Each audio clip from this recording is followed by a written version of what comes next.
Yesu amenilinda, amekuwa rafiki wangu wa karibu, na hakika nampenda Yesu sana. Nampenda sana kwa sababu ni yeye tu aliyenipenda hata kabla sijamjua, na nampenda kwa sababu yeye ana upendo wake kwetu ni wa kweli. Wapendwa, natumai wiki yenu imekuwa ya baraka na imekuwa ya mafanikio na mema. Sasa hivi nataka tuzungumze, lakini tuone kazi ya kwanza shetani aliyofanya duniani ni kuhubiri. Sana sana nataka tuangalie mahubiri ya shetani. Kwa maana kazi ambayo shetani alifanya ya kwanza, tukiangalia kimaandiko, tunajua ya kwamba ile ambayo tunajua duniani alifanya ya kwanza ni ya kuhubiri. Na hata leo watu hudhani shetani huwa anafanya vituko vingine, lakini sana sana mahali ambapo analenga sana sana ni katika kuhubiri kwake. Yaani analenga sana kuhakikisha kwamba watu wamesikia mahubiri yake zaidi kulinganisha na mahubiri ile ambayo inatokana kwake Bwana wetu, ama yale ambayo ni ya Roho Mtakatifu. Shetani kutoka mwanzo kazi aliyofanya ni ya kuhubiri. Na usipojua vizuri, usipoangalia, utapata ya kwamba umehubiriwa na shetani ukidhani kwamba ni malaika. Hakika unaweza jipata, na wengine wamejipata baada ya kuhubiriwa na shetani, wamefuata mahubiri yale ya kishetani na imekuwa ya kuwapotosha maishani. Na mara nyingi sana nataka tuangalie katika dynamics ama katika mbinu ambazo shetani huwa anahubiri, na huwa anahubiri sana sana na lengo gani ama kwa njia gani. Kwa maana kazi aliyofanya ya kwanza ni hiyo ya kuhubiri. Alifanya ya kuhubiri kwa maana alisikia Mungu alianza, naye akajaribu kubishana nayo kutoka pale mwanzo. Na tutapata kuelewa, kwa maana hata siku za sasa unapata kwamba shetani ako katika hiyo kazi sana sana sana. Ako katika ile kazi kama vile mwanasiasa leo akitoka katika kijiji atasema ya kwamba mimi sifanani na wale wengine, mimi sijui niko hivi na vile, mkinichagua mimi nitafanya hivi. Alafu naye yule mwenye atafuata atakuja tena kujisifu yeye, na vile vile atakuja kukashifu ule wa kwanza, akifanya ule wa kwanza hako sawa. Natazama, lakini Mungu ni tofauti sana. Mungu katika mambo yake yote, yeye hana mwanzo, lakini tukimtazama hata kutoka mwanzo ulipoanza ama alipoanza mwanzo, tunamtazama ya kwamba amekuwa tu kila wakati yeye ni mtakatifu. Yaani katika hali yake hatuwezi mpata katika dhambi. Kuna hiyo jambo ambao ni ngumu mpate Mungu katika dhambi. Mungu anayafanya mengine yote, lakini kufanya dhambi hapana. Yeye ni mtakatifu, yeye ni mwangaza kutoka kitambo. Hata kutoka mwanzo, hata kabla ya mwanzo ameishi kuwa mtakatifu. So nature yake ni kuwa hivyo. Lakini tukitazama sivyo shetani alivyo. Shetani saa zingine atajifanya malaika wa nuru, na yeye mwenyewe ni yule wa giza. So nataka tuzame sana katika mahubiri, alafu tafadhali utanijichunguza we mwenyewe, uniambie ama umeshaihubiriwa na shetani. Na utapata ya kwamba umeshaihubiriwa. Usidhani shetani kukuhubiria atakuja kuambia mimi ni shetani na kuhubiria, la hasha. Lakini nataka tutazame hapa. Nataka tusome kitabu cha Mwanzo 3 kuanzia mstari wa kwanza. Inasema, basi nyoka alikuwa mwerevu kuliko wanyama wote wa mwitu aliyowafanya Bwana Mungu. Akamwambia mwanamke, eti, sikia hiyo neno. Anaweza kusema eti, hivi ndivyo alivyosema Mungu, msile matunda ya mti yote ya bustani. Msile matunda ya miti yote ya bustani. Tazama katika nyoka. Na huyu nyoka ndiyo shetani tu. Kwa maana hakika tunamtambua shetani kama joka ama kama nyoka. Kwa maana hata Yesu alisema yule nyoka wa kitambo. Kwa hivyo shetani tu ameitwa nyoka na amejulikana kama nyoka. Na tunaambia kwamba huyu nyoka alikuwa nyoka aliye na uwezo wa kuhubiri ama hata kuongea, tutumie neno kama lile. Natazama pale mwanzo anaambia mwanamke eti hivi ndivyo alivyosema Mungu, msile matunda ya miti yote ya bustani. Yeye anakuja kuuliza mwanamke ya kwamba mliambiwa msikule matunda yote. Yeye kuna siri anatafuta. Tazama, anataka kuonesha huyu mwanamke kana kwamba Mungu amewafungia wasile matunda yote. Ni kana kwamba Mungu aliwaambia hivyo. Lakini yeye mwenyewe kuna kitu anachokichunguza shetani. Anakipima. Na ndipo hata mahali ulipo unaweza pata mtu akikuuliza ya kwamba nikuulize ulibatizwaje? Kwa nini anakuuliza hivyo? Kwa sababu anataka kukosoa vile ulivyobatizwa.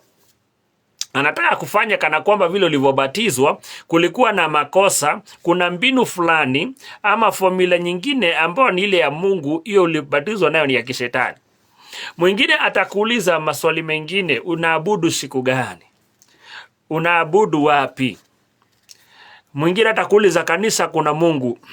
Ukitazama shetani akiuliza swali la kwanza hapa, anauliza kupima. Kuna kitu kwanza, anataka mwanamke ajieke kwa mtego. Anataka huyu mwanamke ajieke mahali pale. Kwa maana wewe mwenyewe sasa hivi ukiwa na mtu akuulize, nikuulize juu umeolewa. Huyo mume wako uliolewa naye, ulikuwa umeota ndoto ama umeona jambo ama Mungu amekuongelesha huyo ndio bwana wako? Basi ukisikia vile unasema unaanza kujiuliza, na kweli niliota kweli? Unajiuliza, ama nakuuliza, kuna wakati siku moja umeshaiongeleshwa na Mungu ukaambiwa ndio mume wako? Basi ukisikia hivyo unasema kama huyu mwanamke kwanza ameambiwa kwamba eti hivi ndivyo alivyosema Mungu, msile matunda ya miti yote ya bustani, eti hivi ndivyo alivyosema. So huyu nyoka anakuja ni kana kwamba kuna story alikuwa amezisikia mahali. Hakuji kusema ni kama yeye, hajifanyi ni kama yeye. Anakuja kana kwamba kuna jambo alikuwa amesikia, anataka kuhakikisha kwa mwanamke. Yaani anakuja tu kwa kuchunguza. Hata wewe pengine umeshapata ile mambo. Unapata mwingine hapo anakuja, anakuuliza, ati mume wako tu anafikanga tu saa 4 usiku. Lakini wewe mwenyewe kuna mahali unatagetiwa tu. Tazama hapa. Neno linasema ya kwamba mwanamke akamwambia nyoka, matunda ya miti ya bustani twaweza kula, lakini matunda ya mti ulio katikati ya bustani Mungu amesema msiyale wala msiyale wala msiyaguse, msije mkafa. Hasa tazama, hata yule nyoka ama yule shetani hajui, ni kuchunguza tu. Kuna fununu amesikia Mungu aliongea. Sasa anajaribu kucounter vile ambavyo Mungu alikuwa ameongea, naye anaenda kwa njia ya kujificha. Na hata wengine wenyu hivyo ndivyo huwa mnafuatwa tu, kwa sababu kuna kitu ambayo Mungu alikuambia. Unapata wewe mwenyewe kuna jambo ambalo uko nalo unaambiwa. Mimi nakumbuka kabla nipate mke, mimi nilifanya ombi. Kwa maana nilikuwa nimejaribu na mbinu zangu kana kwamba naweza pata mwanadada ambaye atanifaa. Lakini mara nyingine napatana na wengine wakati tuko katika majadiliano ama kufikiria vile ambavyo tutaoana. Naona kwamba wako na mambo mengi. Wengine ni wale ambao wana usherati. Wengine wakawa wana mambo tofauti yasiyokuwa mema. Basi mimi ikafika wakati nikabadilisha ombi, nikaambia Mungu, na kusihi tu Mungu, tafadhali sasa nichagulie wewe, na utakayechagua ndiye nimemchagua, utakayenionyesha ndiye nimemuonesha. Nimekupatia hiyo nafasi, ile jambo uniongoze, unioneshe, na yule ambao utanifahamisha ni huyu, basi ndiye nitakayempokea. Hapo mimi nikaamua sasa sitafuti tena. Nikaamua nagojea Mungu anioneshe. Na wakati ambapo Mungu alipoona vile na akaona kwa kweli vile ambapo nimesema ndivyo naamini, hakika Mungu alinijalia lile jambo. Maana kwamba hata alinionyesha mwanadada, akanipa hata kwa jina. Na hakika ikawa vile tu. Lakini wakati ambapo tumejuana, tunapanga mambo ya harusi ama mambo ya kukaa pamoja, wakati tuko katika ile jambo, kulikuja watu wengine zaidi ya 2. Wale watu, mmoja akaniambia kwamba Mungu ameninenea dada fulani ndiye mke wako. Na hawa wakaja watu 2 na wote walitazama dada 2 tofauti, watu tofauti, na hawakumuona mke wangu. Mimi nikawa na jambo, nikajiuliza, Mungu anajua ni mimi nataka mke. Je, ataninenea mimi mambo ya mke, na ni mimi nilimwambia na tuliongea naye, ama atawanenea wale na sio hao walioomba Mungu. Basi nikawa niamini Mungu anasema anasema ni wapi ambao wanaongea ukweli. Ni wale wawili ambao Mungu anawaongelesha, ama vile ambavyo Mungu aliniambia ni hivyo. Mimi nikakumbuka ni mimi niliomba Mungu na nimempatia ishara zangu, na vile vile nilimuomba na amenijibu mimi. Niliwaambia hivi, mimi nafanya venye nasikia niko sawa, kwa maana vile Mungu alivyoniongoza ndivyo nitakavyofanya. Niliwakwaza wengine kwa maana sikufanya vile walifikiri, lakini mpaka leo mimi situbu ama kuona nikana kwamba nilikosea ile hatua nilichukua. Nashukuru Mungu kwa kuniwezesha kusimama na vile alikuwa ameniongelesha kutoka mwanzo. Maana wale wawili, wale ambao waliniambia, baadaye zile mienendo za wale wanadada nilivyoziona ziko, niliona kweli hakika shetani alijaribu kunihubiria, lakini Mungu akaniwezesha sikumsikia. Na wapendo wanasema nini? Mara nyingi mwakosea kwa maana shetani anakuhubiria. Unaweza sikia mtu akikuambia kwamba na tayari uko katika ndoa yako, anakuambia ya kwamba yeye Mungu amemuonesha kwa maono unafaa kuwa mke wake ama mume wake. Unashindwa, je, Mungu hakuwa anajua tayari uko katika ndoa? Na hivyo ndivyo shetani huja na yale mambo, na wengine wenyu mmepotea katika ile shimo.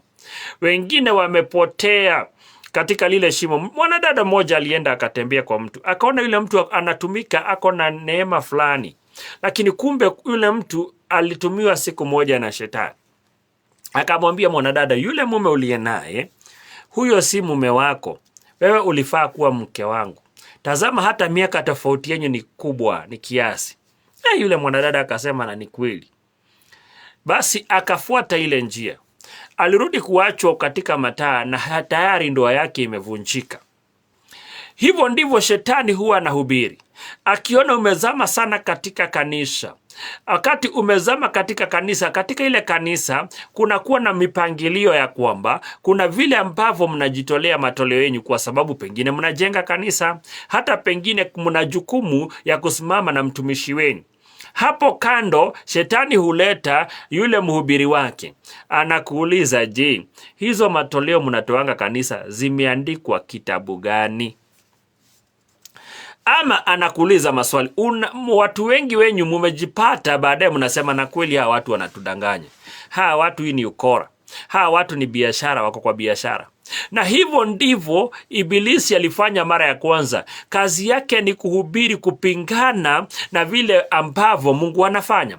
Hata sasa tukitazama, makanisa ni Mungu alituma zianze mwenyewe, kwa maana ni mbinu aliona ni nzuri ya kuwaleta watu karibu, ili wale watu wapate kujua Mungu na kusikia mambo ya Mungu, na tena kuoneshwa kuwa na fellowship na umoja. Lakini kama Mungu alianza kwa ile mbinu, wengine nao wakatumiwa na shetani ili wabishane na ile jambo. Maana kwa ufalme wa giza, kanisa linatetemesha ufalme wa giza sana, na linazuia mambo yasiendelee. Ni ngumu sana usikie kukisemekana kwamba, je, kwa nini kwa magari ama kwa mabasi ambao ni ya watu wengi kunawekwa nyimbo za wanadada ambao wanakaa kama uchi? Je, inafaa hivyo? Uone ya kwamba wanadada ambao wanakaa kana kwamba wako uchi, basi wamewekwa pale wasekete densi katika zile magari, na umekaa na mtoto wako mdogo. Hiyo haikosolewi? Hiyo ikosolewi? Hata inaonekana ni sawa, inaonekana ni vizuri, hata hiyo kuwe na hizo sauti, kuwe na zile picha, inaonekana ni nzuri. Lakini kwa kanisa ambapo watu wanaenda kutafuta uso wa Mungu na kutafuta Mungu, hapo ndipo wanakosoa. Wanauliza, nikuulize, fungu la 10 imeandikwa wapi katika Agano Jipya?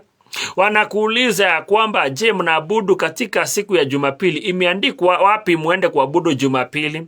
Wengine wanakuuliza maswali ambao hata si yako wewe mwenyewe. Wanakuuliza hata mambo ya Yesu, unashindwa kana kwamba ni wewe Yesu umujibu ama ulize Yesu mwenyewe. kwa sababu kana kwamba wanataka kukosoa tu. Hata hapa tazama, huyu ni mwanamke anaulizwa, lakini anaulizwa vile alivyokuwa amefahamishwa na Mungu. Shetani akitaka kujua ile exact statement. Baada ya shetani kujua kumbe hawakuambiwa wasile matunda, lakini kuna ile ambao waliambiwa wasile. Basi sikia mstari huo mwingine venye Biblia inasema. Nyoka akamwambia mwanamke, hakika hamtakufa.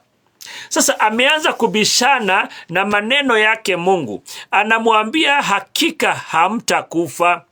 Kwa maana Mungu anajua ya kwamba siku mtakayokula matunda ya mti huo, mtafumbuliwa macho, nanyi mtakuwa kama Mungu, mkijua mema na mabaya. Nataka usikize hivi. Kwa maana Mungu anajua ya kwamba siku mtakayokula matunda ya mti huo. Sasa tazama, sasa huyu mwanamke akiulizwa, yule nyoka alikuwa anajifanya kana kwamba hafahamu, lakini kumbe kuna mahali ambapo amelenga, na mahali pale anataka kumfanya Mungu ndiye aliongea vibaya. Hata wengi unaweza ulizwa, unaamini Biblia ni neno la Mungu ama ni kitabu cha neno la Mungu? Wengine watakutwist kuambia hii Biblia iliandikwa na King James. Huyo King James alikuwa sijua kutoka wapi, mambo fulani fulani. Watakuambia mambo mengine ili uoneshwe kana kwamba imani ambayo umefuata si ile ambayo niyo hakika. Na hivyo ndivyo shetani alianza kutoka mwanzo. Usidhani aliacha, mpaka sasa yupo. Na siku hizi anatumia jirani yako, siku hizi anatumia ndugu yako, siku hizi anatumia rafiki yako, siku hizi anaweza tumia mtu yoyote, hata wa karibu na pia wa mbali. Hata anatumia redio, anatumia hata televisheni, ili apate kukuonesha vile unavyomwamini Mungu umepotoka. Atakuambia maneno mengi sana ambayo ni ya kupotosha. Mwanadada moja alinishangaza sana, ambaye alikuwa wa imani. Akawa kuna ndoto zinamsumbua, anaona ni kana kwamba ni mapepo yanamhangaisha. Alipoona kwamba anasumbuliwa sana rohoni, alienda mahali fulani akitafuta msaada. Akauliza ya kwamba anaweza saidika namna gani. Yule mtu alimpata pale, akamwambia ili ule ufalme uache kumwachilia, kwa maana yeye akona upako, akona uwezo fulani, inabidi wakuwe naye katika mambo ya kimwili. Tazama, yule dada naye kwa sababu ako na shida, akashika yale mahubiri, akafanya yale mambo ya kimapenzi na yule. Na baada ya kuwa katika ile ushirika wa kimapenzi, ile jambo halikuisha, likaendelea. Sasa akija, alikuwa anakuja kwa sababu ile jambo linaendelea, na baada ya kufanya yale mambo aliyofanyishwa na yule. Basi nikamwambia basi tuamini Mungu, naye Mungu atamsaidia. Na Mungu wa huruma nyingi alimhurumia. Nashukuru Mungu kwa sababu alifanya hivyo. Kwa maana hata kumhukumu kwa sababu ya kusikia mahubiri potofu, kusikia maneno ya kupotosha. Nataka kusema nini? Hata sasa hivi kazi kubwa shetani anafanya, hangangani sana sana na wale ambao hawajajua Mungu. Anangangana na wewe uliyemjua Mungu, vile utatoka kwa Mungu, na anajua shida yako ni gani. Wewe anakujua, kikulenga katika kanisa hawezi kupata, basi anakulenga katika ndoa.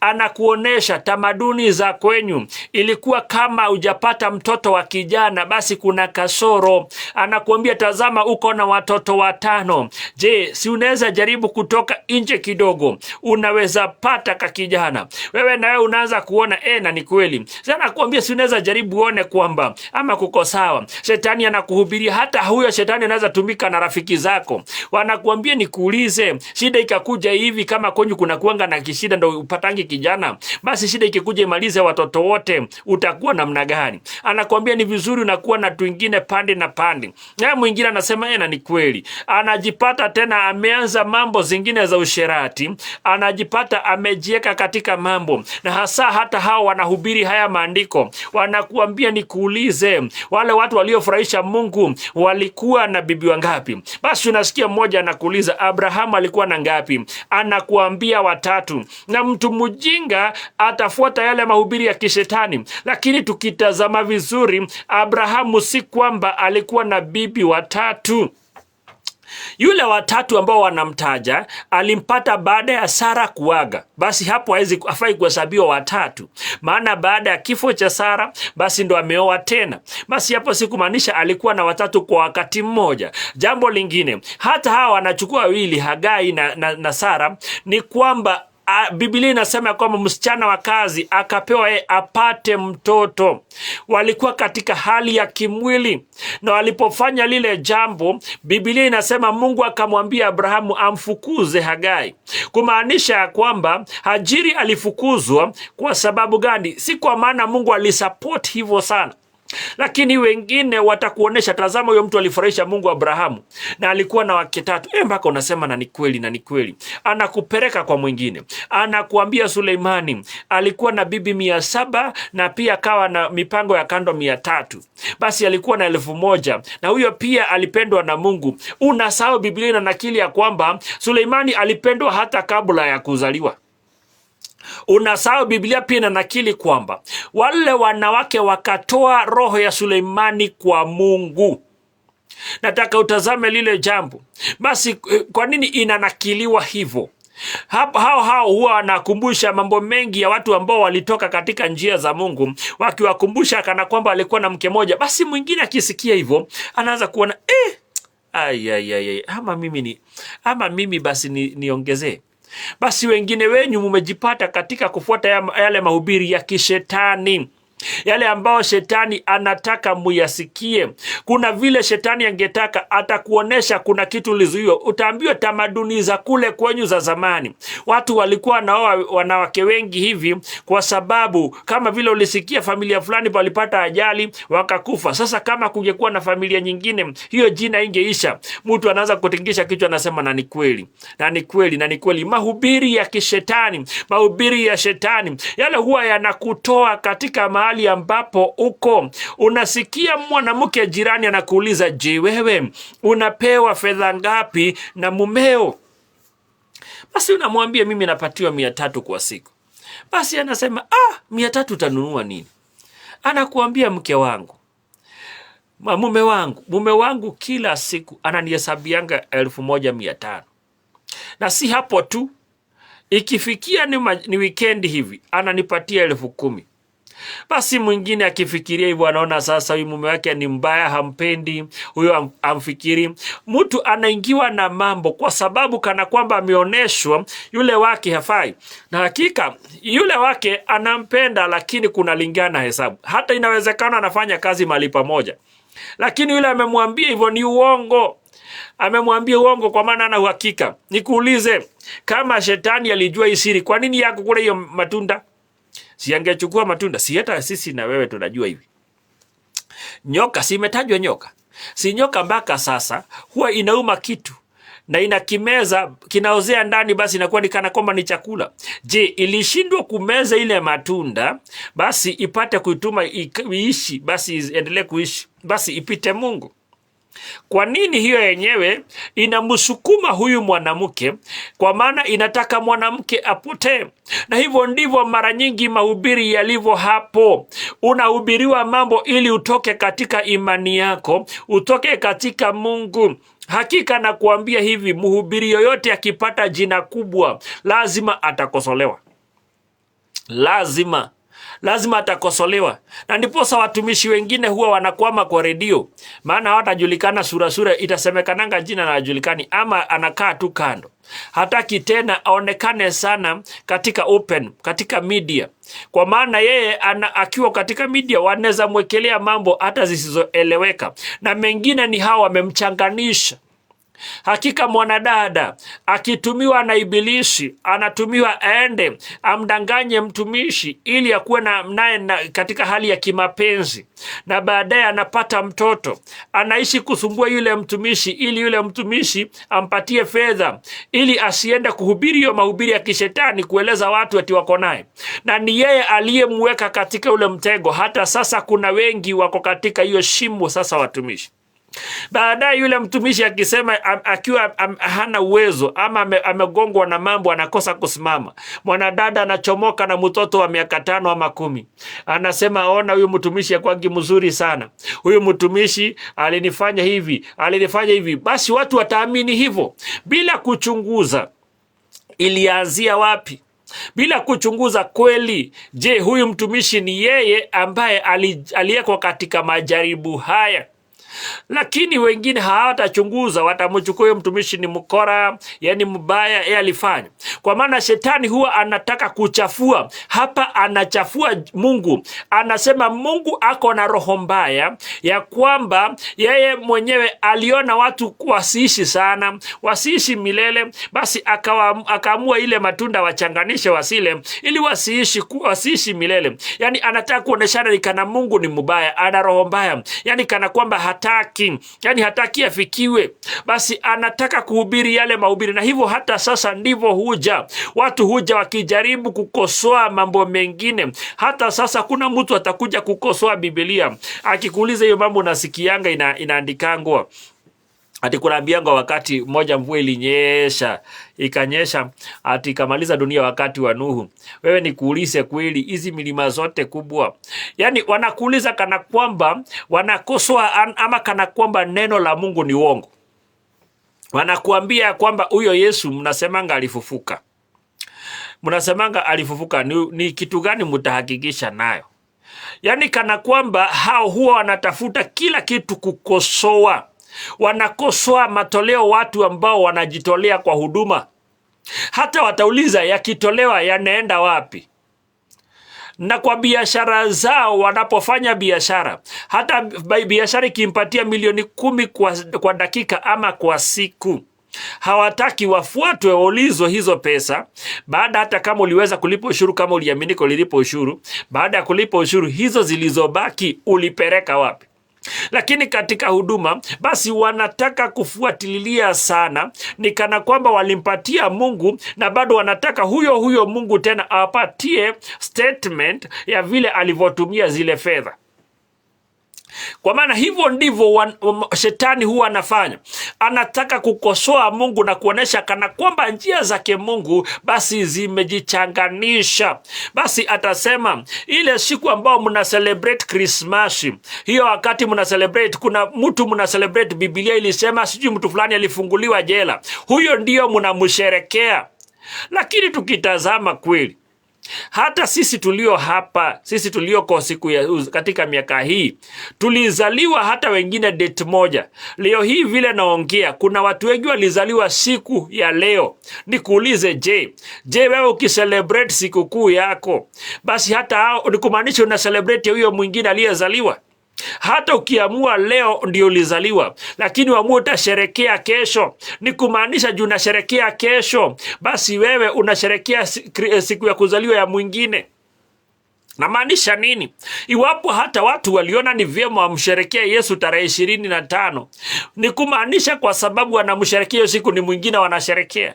Wengine wanasema ukitazama Sunday imeanza na jina Sunday. Basi ni kusema munapoabudu Sunday, munaabudu jua. Je, nikuulize kwamba hakika kuna mtu upiga magoti hiyo siku anasema jua tunakuabudu? Lakini shetani anakuja katika mbinu ya kukosoa ili akuoneshe kweli wewe haufai. Na hakika atakusomea mipango zingine, atakusomea mpaka mambo ya kukosoa. Hata mwingine atakuuliza, nikuulize, je, kunafaa mtu mwanamke ahubiri? Unajiuliza swali moja. Anakukosoa hivyo kwa sababu gani? Anajua yule ambaye anakulisha ni dada, anakuhubiria lile jambo. Kwa nini? Yeye mwenyewe anatumika na yule mwovu ili wewe mwenyewe uone kasoro. Na wakati ulipoenda mahali pale, ulijua Mungu, ukaacha mambo ambayo ulikuwa unafanya maovu pale mwanzo, ukaanza kufuata njia za Mungu. Lakini hiyo ndo inauma shetani, basi anakosoa hapo. Unajiuliza hivi, wafanyikazi ambao si wako, hivyo ndo Paulo alisema, unaingilia wapi? Ni wakati mgani mimi nilienda nikakaa na Mungu, Mungu akaniambia nachagua huyu dada, sichagui wa dada, nachagua huyu. Ni siku gani? Huyo mwenye anakuambia hivyo walikuwa wametengeneza kikao na Mungu, wakaongea. Mungu akawaambia basi mimi sitakuwa nachagua wa dada, sitakuwa nachagua wazee, sitakuwa nachagua watoto, nitakuwa nachagua hawa wanono. Ni siku gani Mungu alikaa na huyo ambaye anakuuliza hivyo, wakatengeneza kikao? Basi Mungu akamwambia hawa ndio nitachagua. Wafanyikazi ambao si wake anawauliza nini? Halo. Lakini mara nyingi huja hiyo mahubiri mengine huja kwa sababu kuna mali lengo ambao inalengwa. Lakini tukitazama vizuri sana, wengine wenyu kama hiyo mambo ya dada katika kuwa na kanisa ama kuhubiri, hawata kusomea vitabu vyote, hata vingine hawavijui. Lakini soma katika kitabu wa Warumi 16 mstari wa 2, Paulo anasema ya kwamba, mstari wa kwanza anaeleza juu ya dada ambaye amechaguliwa katika huduma. Mstari wa 2 anawaambia huyo dada ningewaomba mumuhesabu kama wale wengine. Muhesabu kama wale wengine. Basi asikuwe ni kana kwamba ni tofauti kwa maana ni mwanadada. Anafaa kuhesabiwa kama wale wengine. Hiyo hawatasoma hata hawaijui. Lakini watakuonesha Timotheo vile ambavyo imeandikwa, mwanamke akitaka kuwa deacon, mwanaume akitaka kuwa deacon, ama watatumia njia. Biblia inasema mtu akitaka kuwa deacon awe wa mke moja. Basi wanakuambia Biblia ikusema awe wa mume moja ama akuwe yeye ni msichana asiolewa. Wakusomei pale na wanakwama na ya kwamba imeandikwa awe na mke moja, basi kumaanisha they should be all male. Wanasahau Paulo anawaambia ya kwamba kuna huyu special, huyo anafaa kuhesabiwa na kama wale wengine katika kitabu cha Waroma. Na maanisha nini wapendwa? Saa zingine watu huingia katika kukosoa. Hata fungu la 10 watakuuliza imeandikwa wapi katika Agano Jipya. Niwaulize kweli, watu kuna mambo mengi ambao wanaingilianga, hata mengine si ya kwao. Kwa sababu gani? Katika neno la Mungu kuna mambo ambayo ni wakati unapoingia unapata yanakuingia tu na yanakuwa na mpangilio wake. Nasema nini? Paulo anauliza swali moja.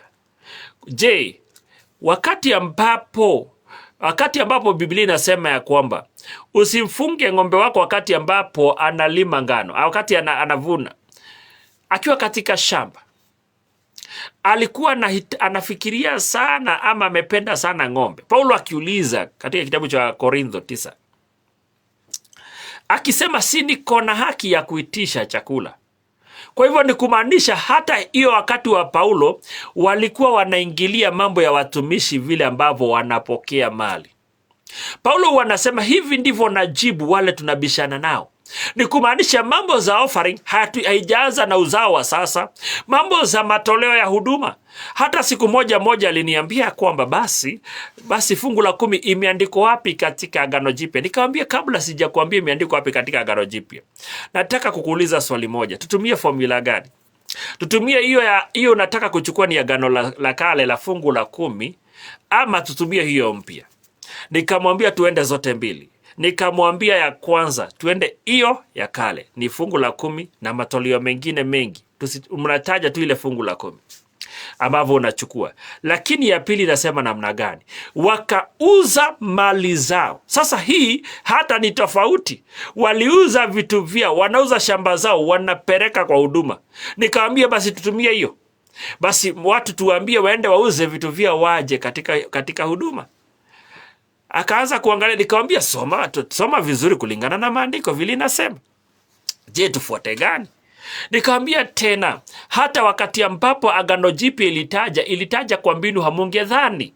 Kwa maana wakati ambapo watu wawili walikuwa nenda mbele za Bwana, mmoja alikuwa ni mtu ambaye anajitolea fungu la 10 na mali, lakini wa pili alikuwa ni mtenda dhambi. Yule wa pili alipojipiga kifua akaomba Mungu amsamehe, alihurumiwa. Lakini underline kitu kimoja. Biblia inasema natoanga sadaka na zaka. Inakuanga just a single verse. Kwa nini Mungu hakushikanisha hiyo na vingine? Kwa maana Yesu alisema mpatie Kaisari ambayo ni yake, na mpatie Mungu ambayo ni yake. Hiyo kwa nini Mungu aliweka ikiwa verse peke yake? mimi huwa natoa fungu la 10 na zaka zangu. Ameiweka hivyo, angeshikanisha na stori zingine. Na ndiposa hata Yesu kwa maneno yake hakusema yule ambaye huwa anasema ana fast, yule anajitolea, hakumwambia hakika ati wewe umelaaniwa. Lakini pia yeye alihesabiwa, amehesabiwa, amebarikiwa, lakini yule aliyeoneshana unyenyekevu amebarikiwa zaidi. Kwa hivyo si kumaanisha Yesu alibishana na kujitolea. Na tena iwapo tutatumia hiyo wengine wanataka, si Yesu alisema namna gani? Mtu alipotaka kumuuliza atafanya namna gani arithi ufalme wa mbingu, alimwambia fanya virahisi sana, nenda uza mali zako, patia maskini. Should we go that formula? Ama tutumie gani? Na Paulo wakati Petro anafundishwa anaambiwa namna gani? Petro na mitume wanaambiwa wakiwa wawili ama watatu, vile watasikizana hapa duniani hata mbinguni hivyo ndivyo itakuwa. Mtafungua mbinguni hata ifunguliwe. Kumaanisha kuna mambo ambayo Mungu ameachia humanity. Inaambiwa kwamba utasamehewaje kama usamehei ndugu yako. Sikumaanisha Mungu akona kiasi cha kusamehe ya kwamba kuna mahali hawezi fika, lakini Mungu hataki udili tu na yeye peke yake bila kudili na wanadamu vizuri. Anataka uweze kukaa vizuri na kidunia na mipangilio mingine. Kuna mambo, na ndiposa Paulo anafundisha mpaka kuheshimu wale matajiri wetu na wale ambao ni wakuu wetu. Hata vile Paulo anafundisha hata mwanamke kumheshimu mume wake, na anafundisha wanaume kupenda wake zao. Kwa nini? Mambo mengine tukiyatazama yale yako kwa sababu ya vile Mungu aliona mipangilio iwe. Na in fact nataka kueleza nini? In every generation kuna prophet. Katika kila uzao kuna nabii wa hiyo wakati, na wanabii wote waliokuwa pale walitumika kulingana ni wapi. Leo hii wahubiri wakitumika kama Isaya aende akiwa uchi, utasema huyo pastor aliharibikiwa na neno ama kuna shida ako nayo, ama utafikiria yeye ni mtumishi wa Mungu? Je, wakikaa kama wale wa enzi zile za zamani, utaona kuwa wa Mungu ama mtachukua namna gani? Every generation Mungu anainuanga mnabii kulingana na uzao ule ulio wakati huo, hata katika uzao wa sasa. Na ndiposa tukihubiri hatutumiki Ibrania, tunatumia lugha ambayo utasikia, kwa sababu Mungu ni wewe aliangalia. Basi si kusema kuna lugha fulani ambayo ni ya Mungu, akwamba Mungu alichagua Kiebrania, Kigiriki ama alichagua lugha hii. La hasha. Lakini Mungu anataka kusimplify katika lugha ambayo utafikiwa nayo. Na shetani mara nyingi huja kukosoa hizo vitu kila wakati. Anakuja kukosoa lifestyle, anakuja kukosoa huduma, anakuja kukosoa mambo mengi, akitaka kuoneshana kana kwamba kuna makosa mahali. Mahubiri ya shetani ni ya kukosoa na kuoneshana kuna mahali pako na shida. Shetani anataka kuoneshana kuna shida. Anataka kuoneshana kana kwamba Mungu aliongea uongo. Anataka kuoneshana ni kana kwamba hakuna Mungu. Akiona wewe unaamini kuna Mungu, anataka kuonesha Mungu ambao unaamini ni kama ni yeye wrong. Basi kunikana kwamba kuna ule Mungu right. Anataka kukuonesha kwamba kama unaamini Mungu na umekwama pale, anataka kuonesha hiyo dini unafuata unamwaminia Mungu umekosea. Lakini tukitazama vizuri, wanafunzi walipomwendea Yesu wakawambia, kuna wengine tumepata huko wakitenda miujiza na wakiponya kwa jina lako, tukawakemea. Yesu aliwaambia hapana, hata hao ni wangu. Yesu alitaka kuonesha, msidhania ni nyinyi tu mlio hapa karibu nami wangu, hata wale na wajua. Hata wakati ambapo Elia alijipiga kifua akasema ni amebaki peke yake, Mungu alimuonesha kuna wengi niliojifichia. Mungu anawajua wafanyikazi wake aliowaeka, na wengine aliwaeka na wako na kasoro. Anawajua na kasoro zao. Kwa maana hata mfalme moja alikuwa na roho nzito na roho mbaya, lakini Biblia inanakili alimfurahisha Mungu. Unaweza kumewekwa kwa mtu ambaye anatumika, lakini Mungu anajua udhaifu wake. Na niwaambie kwamba hata Musa tukimwangalia, si kwamba alikuwa na CV mzuri sana. Alikuwa ameua. Musa alijulikana siku moja aliua. Basi na bado huyo aliyekuwa ameua, Mungu alimuchagua huyo. Yani Mungu hana mipaka. Wengine wanaweza kuletea historia, akuambie huyo mwenye anakuhubiria, chunguza vizuri, ama huyo mke aliye na yeye ni wa kwanza. Wacha nikuulize, wewe na maisha yake ya kale mnaingiliana wapi? Hakika Mungu alitumia kunguru siku moja. Ni kumaanisha kunguru kutoka sasa tukiziona tunafaa kuziheshimu, ni watumishi wa Mungu. Lakini si Mungu aliamua atumie mnyama? In fact, hata sasa nasema nini? Mungu anaweza tumia mtu anakaa kama punda, kwa maana alitumia punda wakati ambapo ni wa Balaamu. Hata wakati wa Yesu ilimubeba. Yaani Mungu anaweza amua kutumia chochote ambacho anataka. Anaweza amua kutumia mtu ambao huwezi dhani anatumia, kwa maana si mfanyikazi wako, ni wa Mungu. Lakini shetani anatakanga uone uchi wake. Na hakika hata wengine wenyu wapendwa, imani yenu ilirudi chini wakati shetani alitaka uone uchi kama vile wakati huu. Kwa maana wakati ambapo umeamini Mungu, basi ibilisi huona umezama hata kwa dini fulani vizuri. Anajua sasa hapa ukiendelea hivi utazidi kukaa vizuri na kuinuka sana. Basi naye anataka kukuonesha shida. Hata mara nyingine anatengenezanga kiskando katika ile dini, ili wewe mwenyewe usahau hata ukokoka juu ya pasta, hata ukokoka kwa sababu ya bishop ama apostle ama deacon ama nani. Lakini usahau, uone uweze kujiuliza, hata hawa wanasemanga ni wateule hivi na alipiga bibi. Hata huyu anasemanga ni watakatifu. Unaanza kuona the person. Unasahau the ministry, the mission ambayo ilitoka na Mungu.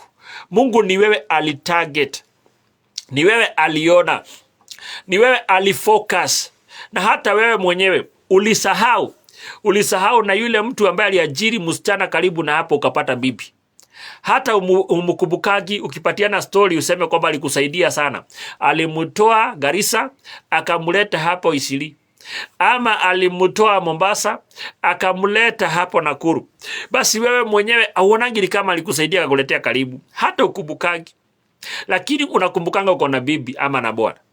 Lakini tukitazama kwa watumishi, leo hii ukiona mtumishi yoyote tu uone kasoro yake. Wengine wengi hata mkitembea kwa watumishi wenyu mwende muone, kumbe mtumishi kiti ana kwake tu, hata kuna kitanda na kitanda hata venye inakaa.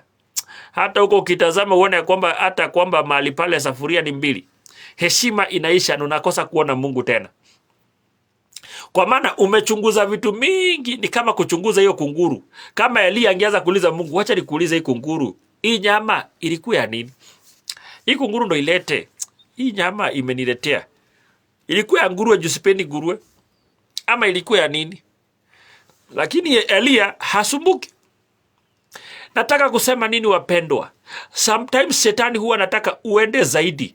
Anataka kuonesha mwanamke, endelea zaidi. Chunguza. Hii mtu uliambiwa usikule, lakini hataki ufikishe hapo. Endelea kugo deeper. Angalia kwa nini usikule hii matunda, kuna sababu. Hiyo katika tafuta hiyo zaidi, hapo ndio anapotelea hapo. Hata sasa hivi wapendwa, hivyo na shetani anataka kukuonesha mambo mengine deeper mengine hata usiyoyaelewa. Ndiposa uone hauelewi. Hata atakuletea vitabu zingine za ufunuo. Inasema mambo ya mbingu mpya na dunia mpya, vile ambavyo vitakuja na vingine. Alafu akifanya hivyo vyote anakuonesha mbingu mpya, dunia mpya, na anakuonesha vitu vingine. Anauliza, hiyo kanisa yenu mmeshaifundishwa hizo? Unatingisha kichwa, unasema hapana. Anauliza, hizi kanisa zingine, nawaambia hizi hakuna mahali zinapeleka watu. Hawa watu achana nao. Hawa watu kazi yao ni pesa tu. Wanahubiri ndio wapate magari. Na yule mtumishi hakuitwa ahubiri mambo ya mbinguni. Maybe aliumbwa na Mungu akamuita tu kwa sababu gani? Ili ahubiri watu wajue Mungu waokoke. Pati yake ilikuwa hiyo peke yake. Maana kunguru hatujaambiwa ya kwamba ikauliza Elia ama ulioga. Ama ulisikia siku moja kunguru ikiuliza Elia, umeshiba hiyo nyama, tuongezee? Kazi yao ilikuwa kuleta nyama, period. Na Elia kufuatilia hata sasa. Wengine wenyu wapendwa, kuna kuwa na kasoro mahali pale. Na wengine munakuwa na uzito mkubwa na munabeba mambo kwa njia ambayo haifai. Na kuna vile Mungu angependa tuwe wapendwa. Hadi vizuri tunafocus na vile Mungu alivyolenga tuwe. Jina la Bwana lipewe sifa. Maana shetani anataka kuenda deeper zaidi. Unaanza kuona na ni kweli. Anaanza kukuambia wacha nikuulize hivi. Acha nikuulize.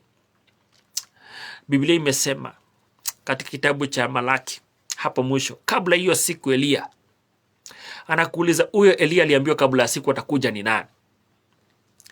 Unasema hiyo mambo juu. Kwa maana mengine hata ufahamu.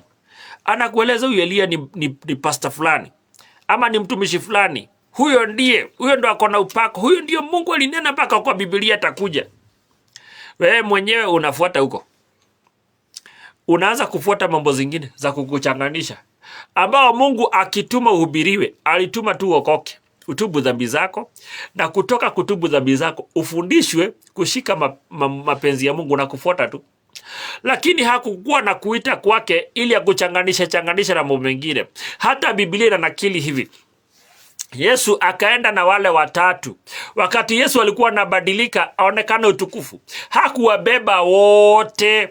Hakubeba yule ameokoka jana, yule aliokoka asubuhi, alibeba watatu tu. Maana wale watatu ndio aliona wamefika katika kiwango cha kuona level hiyo. Si wote. Sikumaanisha hao wengine hawakuwa wanahubiri vizuri. Sikumaanisha hao wengine hawakuwa sawa. Lakini kuna wale walikuwa wamenemeshwa, kufunuliwa. Basi hivyo ndivyo kuko. Even those that serve today, wale wanatumika wako na kiasi yao. Na hata wale ambao wameitwa wana kiasi yao. Na usidanganyike, utaoa ama ulioa mtu ambaye ni mtakatifu wa watakatifu. Hakuna mtu Mungu, hata malaika wenyewe siwezi watolea ushuhuda niseme ni watakatifu wa watakatifu. Lakini Mungu peke yake. Basi, je, shetani hajui kasoro zingine anafuatilia? Kama anataka kukosoa Mungu, shetani anaweza kataa kukosoa kanisa letu. Anaweza kataa kukosoa ubatizo wetu. Anaweza kataa kukosoa bwana yako ama bibi yako. Anaweza kataa kukosoa. Anaweza kosoa akuhubirie mambo mengine, afeed system yako na mambo mengine potofu. Anaweza kataa kweli. Kama pale alitumika anakosoa anakosoa Mungu, anataka kufanya Mungu aliongea uongo. Yaani mahubiri ya shetani ni ya kukosoa, na hata leo wengi wanaishi kuhubiri mahubiri ya kukosoa. Lakini intention ni gani? Hii ya kukosoa inakosoa watu waende mbinguni ama inakosoa watu wakae nyumbani? Juu wengine mmekosolewa mkaoneshwa mahali pale mnaabudu si pazuri, si hapana Mungu mahali pale. Wale pastor hata wengine nilisikia kiuliza hivi. Pastor akitaka gari mnafanya harambee. Lakini nyinyi anawaambia mpokee magari. Yaani yeye anawaambia mpokee, kwa nini yeye asipokee na hiyo njia anasema? Lakini mnasahau tofauti ya pastor na wewe. Hata muendapo mazishi, pastor huwa ni yeye anaongoza mazishi. Yeye ako kazi. Wakati mnalia huko mkisema fulani wetu aliaga. Lakini yeye pastor amekaa hapo tu, kazi yake ni kuongoza hiyo ibada. Akiwahubiria, akiongoza vile ambavyo mtamaliza ile jambo. Kwake ni kazi. Hata muendapo kazini, yeye kuhubiri ni kazi, lakini si kupokea mahubiri. Yeye ako pale awalishe. Hiyo ndio jukumu aliyopewa. Basi mkitaka pastor apokee mahubiri, inabidi mkuwe pastor nyinyi, yeye akuwe mshirika mumhubirie. Nasema nini wapendo? Basi tunapoangalia mtu mahali ambapo ako na katika awamu yake, utaweza kuelewa. Kwa maana mtumishi amepatiwa gari. Paulo ndo anasema, na ndiposa wanasemanga pokeeni magari. Paulo anasema tunapanda ya rohoni. So kuna mambo huwa ya rohoni na lazima yapandwe ndani ya watu. Kama vile Isaka alivyobariki, akabariki Yakobo. Ile si kitu inaonekana, ni maneno alitumia ya kubariki. Yakobo akawa amebarikiwa. Kuna watu ambao wamewekwa, na ndiposa Mungu alikuwa ameambia makuhani ya kwamba mtabariki watu hivi. Kwa maana ndani yao kumewekwa mambo ya kubarikisha watu ili watu wafike katika kiwango kingine. Lakini shetani anajua hivyo, basi anabishananga na mambo yote.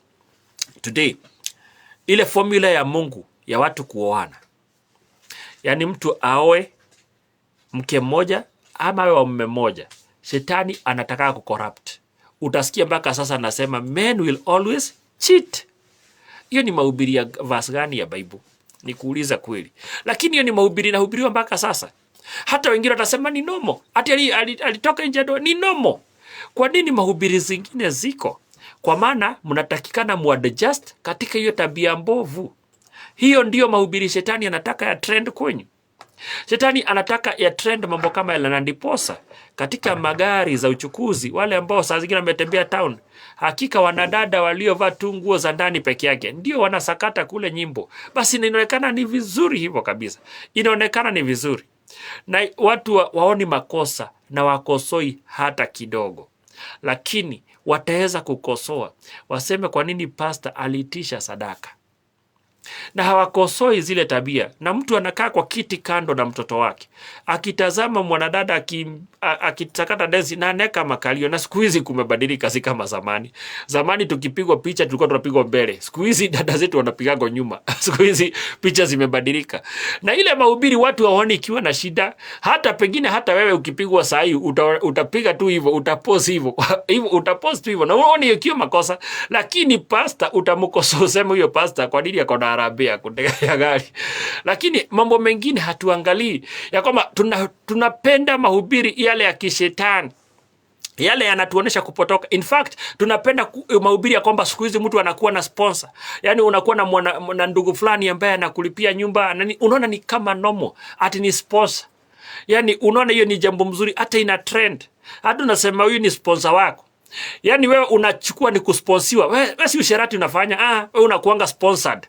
Wewe unakuanga umefanya umesponsor. Na uko tu sawa. Unaona dhamiri yako iko sawa. Na wengine wenyu hiyo ni nzuri na hakika haina shida. Na hiyo ni mahubiri ambayo shetani anataka muyashike na muyashike vizuri. Lakini hataki mshike ile mafundisho ya kweli. Hakika hata shetani anaweza amehubiria wengine gani. Anawakumbusha, nikuulize, Hagai alipopata mtoto na Ibrahimu, si alipata mtoto wa baraka? Anatoka kwa huyo, anakupeleka kwa mwingine. Bathsheba wakati alipatana na Daudi, si alipata mtoto wa baraka? Sulemani kwa majira kubwa. Anawaambia wewe unakaa hapa miaka inasonga na upati, kama hujaolewa tafuta kimutu. Si walipata watoto wa baraka? Si ni Bible? Na mtu anatingisha kichwa anasema na ni kweli, na ni kweli, na ni kweli, nitazeekaje? Wamejipata katika mambo mengi. Na ni mahubiri ya kishetani kutoka mwanzo.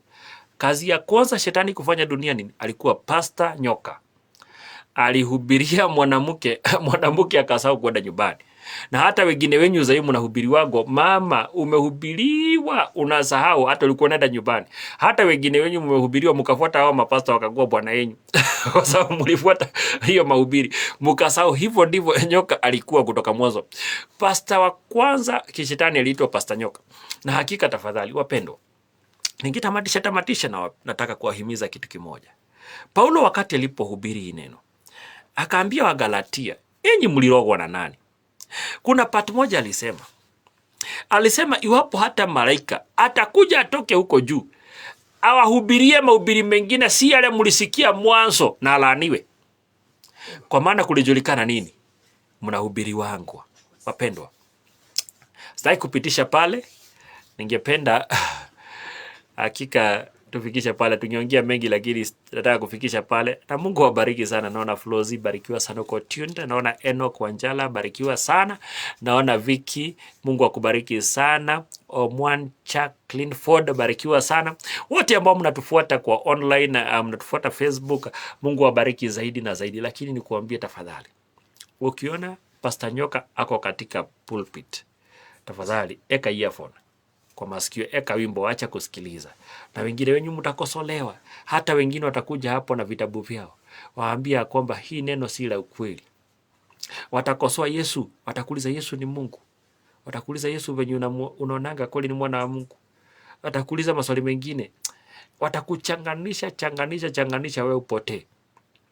Hata watakuambia si hata maumbile wanawake ni wengi kuliko wanaume, basi kuoa wengi si shida. Na wanakuonesha ni Kenya tu tuko opposite. Kuna nchi zingine kama Canada na nchi zingine tukiangalia vizuri wanaume ndio wengi huko kuliko wanawake. Hawatakuonesha. So ni kumaanisha kuna Wakenya wanafaa kuolewa abroad. Lakini watachanganishwa tu ufuate ile jambo. Lakini tufuate vile mambo Mungu angetaka na Mungu atapata kuwabariki. Barikiweni sana. Kama ungependa kuokoka, ningependa uombe ombi pamoja nami na Yesu atakupokea. Acha na tuombe. Baba, katika jina la Yesu Kristo, nimeona makosa yangu. Ondoa jina langu katika kitabu cha mauti. uliandike katika kitabu cha uzima. Kutoka leo kuwa pamoja nami mpaka mwisho wa wakati. Unijaze na Roho wako Mtakatifu, uwe nami. Kwa jina la Yesu Kristo nimeokoka. Amen. Wacha na tuombe. Mungu mwenye enzi, rafiki yangu wa karibu, nakupa shukrani, sifa na utukufu kwa sababu ya yule ambaye ameona na akaamua kwamba akiri Kristo wewe ni Bwana. Naomba ukamwagizia walimu wazuri wa kufundisha neno lako na mapenzi yako, ukamfanya kama vile unapenda awe, ukamwezesha kuwa kama vile utakavyo, na zaidi ukamjaza na Roho wako Mtakatifu na nguvu.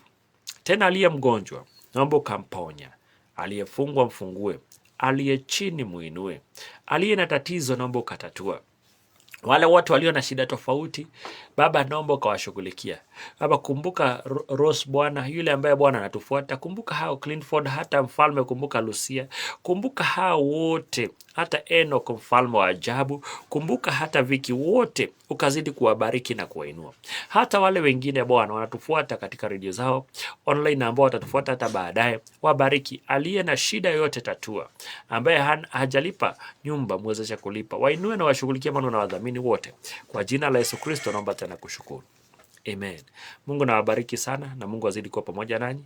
Aliyekuwa nanyi naitwa Apostle Esmond Mwangi, na hudumu na kanisa za True Vineyard of Prayer Ministries nikiwa based Komorok, Nairobi, na Mungu azidi kuwabariki. Na hiyo jina litumie Facebook, litumie TikTok, litumie YouTube, utapata mahubiri, utapata nyimbo. Basi ubarikiwapo na nyimbo ni vizuri. Unapobarikiwa na mahubiri ama mafundisho, basi ni vyema. Utafuata zote pale na utazidi kubarikiwa na kukumbukwa na Mungu. Mungu awe nanyi na muwe na wiki ya mafanikio na mema. Shalom. Barikiweni sana.